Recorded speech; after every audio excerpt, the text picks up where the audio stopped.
उत्तराखंड में चारधाम यात्रा के दौरान श्रद्धालुओं की मौत का आंकड़ा बढ़कर अब 49 यानी कि 49 पहुंच गया है। भयानक गर्मी, अचानक मौसम में परिवर्तन और ऊंची चढ़ाई चारधाम यात्रा पर आने वाले उन श्रद्धालुओं के लिए मुसीबत बन रही है जो दिल के मरीज हैं या फिर बाकी किसी अन्य बीमारियों से परेशान हैं, अन्य बीमारियों से जूझ रहे हैं। आपको मैं बता दूं कि जो जानकारी मिल रही है उसके मुताबिक बद्रीनाथ धाम में आज सुबह 11 बजे तक 2 और लोगों की मौत हो गई, जबकि केदारनाथ में 4 और गंगोत्री में 1 शख्स ने दम तोड़ दिया। इसके साथ ही कल रात 10 बजे तक 7 और लोगों की जान जा चुकी थी। अब तक मौतों का कुल आंकड़ा 49 पहुंच गया है बढ़कर। उत्तराखंड में साल 2023 में हुई चारधाम यात्रा के दौरान भी 250 से ज्यादा लोगों की जान इस यात्रा के दौरान गई थी। हालांकि राज्य का स्वास्थ्य महकमा ये दावा कर रहा है कि चारधाम यात्रा पर जो आने वाले श्रद्धालु हैं उनको प्रॉपर चेकिंग के बाद ही ऊपर जाने दिया जा रहा है। जिन लोगों की मौत हुई है, जिन लोगों ने दम तोड़ा है अभी तक की इस यात्रा के दौरान, लोग पहले ही किसी न किसी गंभीर बीमारी से जूझ रहे थे या फिर वो ऑलरेडी हार्ट पेशेंट थे। ऐसा नहीं है कि राज्य सरकार की व्यवस्थाओं में कमी की वजह से ये जाने गई हैं। ये दावा स्वास्थ्य महकमे की तरफ से भी और सरकार की तरफ से भी किया जा रहा है। आपको बता दें कि 10 मई को उत्तराखंड में चारधाम यात्रा की शुरुआत हुई थी और पहले दिन केदारनाथ के कपाट खुले थे, गंगोत्री और यमुनोत्री के कपाट, तीनों धामों के कपाट 10 मई को खुले थे और उसके एक दिन बाद 12 मई को फिर बद्रीनाथ धाम के कपाट खुले थे। अभी कुल मिलाकर 14वां दिन चल रहा है इस यात्रा का और इसमें अब तक 49 लोग इस यात्रा के दौरान अपनी जान गंवा चुके हैं, जिसको लेकर सवाल खड़े हुए।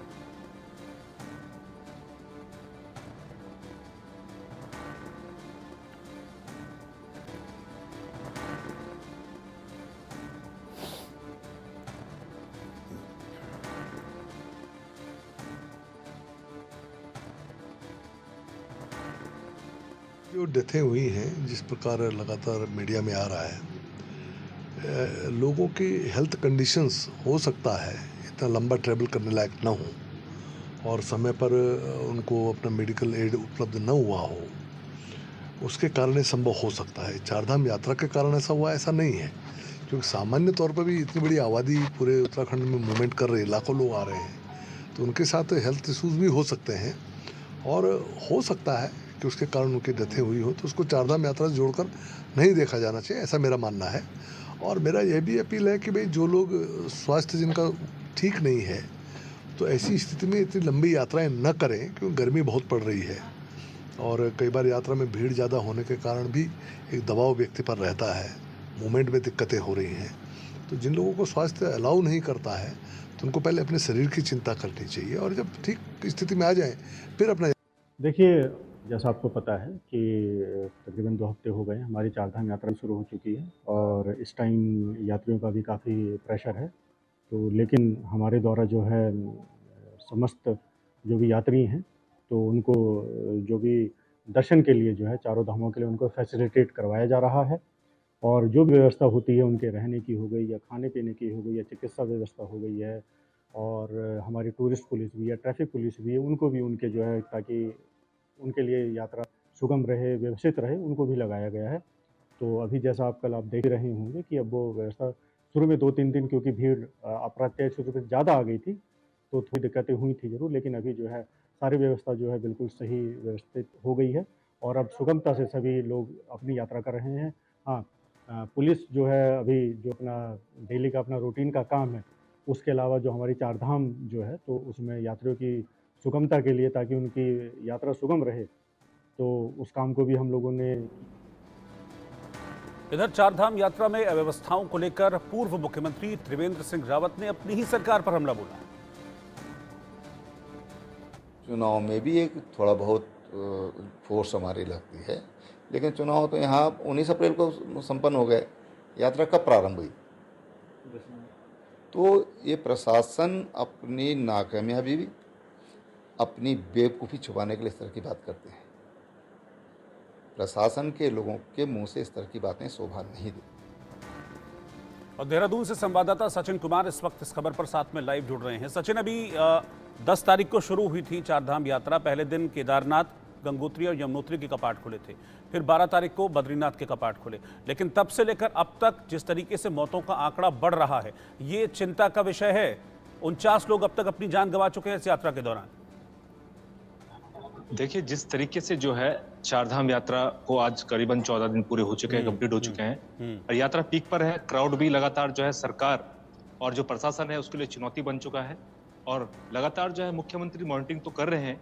साथ ही मुख्य सचिव ने जो है, जो राज्य के जो मुख्य सचिव थे उनको पत्र भी लिखा था कि कोई भी वीआईपी जो है दर्शन नहीं होंगे। लेकिन सबसे बड़ा सवाल ये है कि अगर प्रशासन काम कर रहा है, स्वास्थ्य महकमा काम कर रहा है, जगह-जगह जो कैंप लगाए गए हैं, तो ये मौत का आंकड़े जो बढ़े हैं, ये किस कारण बढ़े हैं? क्योंकि पिछली बार का जो आंकड़ा उठा के देखें 2023 का, तो उसमें करीबन जो है 250 लोगों की मौत का मामला सामने आया है। अब हाल ही में जो है 49 लोगों की जो मौत हो चुकी है, क्योंकि टेम्परेचर बदल रहा है, क्योंकि चढ़ाई वाला क्षेत्र होता है।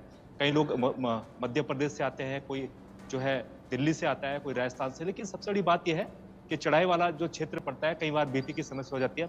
लेकिन सरकार अभी भी जो है श्रद्धालुओं से अपील कर रही है कि किसी भी प्रकार की जो है एंट्री नहीं दी जाएगी। अपना जो मेडिकल चेकअप करा के आए और जो स्वास्थ्य विभाग है उसने जो है एक ऐप जो है डाउनलोड किया है। उत्तराखंड सरकार के जो ऐप है उस पर जो है कोई भी श्रद्धालु आता है तो सबसे पहले जो है अपनी जो मेडिकल रिपोर्ट होगी उस पर डाउनलोड करेगा, तब जाके जो है चार धाम यात्रा में जो है उसको एंट्री दी जाएगी।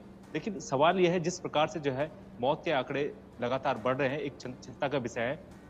लगातार जो है पूर्व जो मुख्यमंत्री है त्रिवेंद्र सिंह रावत, उन्होंने भी जो है अपनी सरकार पे भी कई सवाल खड़े कर दिए हैं और जो प्रशासन है उस पर भी सवाल खड़े कर दिया है। लेकिन चूक आखिर हो कहाँ रही है? क्योंकि लगातार जो है विपक्ष भी घेर रहा है सरकार को। ऐसे नहीं कि जो यात्रा की तैयारी है या तो पहले से जो 6 महीने पहले होनी चाहिए। लेकिन होता क्या है यहाँ पर उत्तराखंड में, यात्रा की जो तैयारी होती है, जो प्रशासन करता है, वो करीबन जो है यात्रा से करीबन 1 महीने या 15-20 दिन पहले तैयारी शुरू करता है। ऐसा होना चाहिए जिस प्रकार से जो है यात्रा की अगर तैयारी होनी चाहिए तो करीबन साल क्योंकि 6 महीने जो है यात्रा का सीजन होता है उत्तराखंड में। 6 महीने करीबन जो है 2 महीने पहले इसको यात्रा को लेकर तैयारी होनी चाहिए। लेकिन जिस तरीके से जो है प्रशासन जो है ना, जिस तरीके से बहाने बना रहा है कि लोकसभा चुनाव थे। नहीं, मुझे एक चीज बताइए सचिन कि ये तो है, ये तो मुझे भी जानकारी है कि ये कहा जाता है कि आप अच्छे से अपना हेल्थ चेकअप कराइए और अगर आपकी बॉडी फिट है तभी आप चारधाम यात्रा के लिए ऊपर जाएं। लेकिन क्या जब चारधाम यात्रा के लोग पहुंचते हैं यहाँ पर तो क्या ऐसा कोई चेक पॉइंट नहीं है जहाँ पर जो श्रद्धालु आ रहे हैं दर्शन करने, उनका एक चेकअप यहाँ पर भी किया जाए? ऐसी व्यवस्था होती है कि नहीं होती?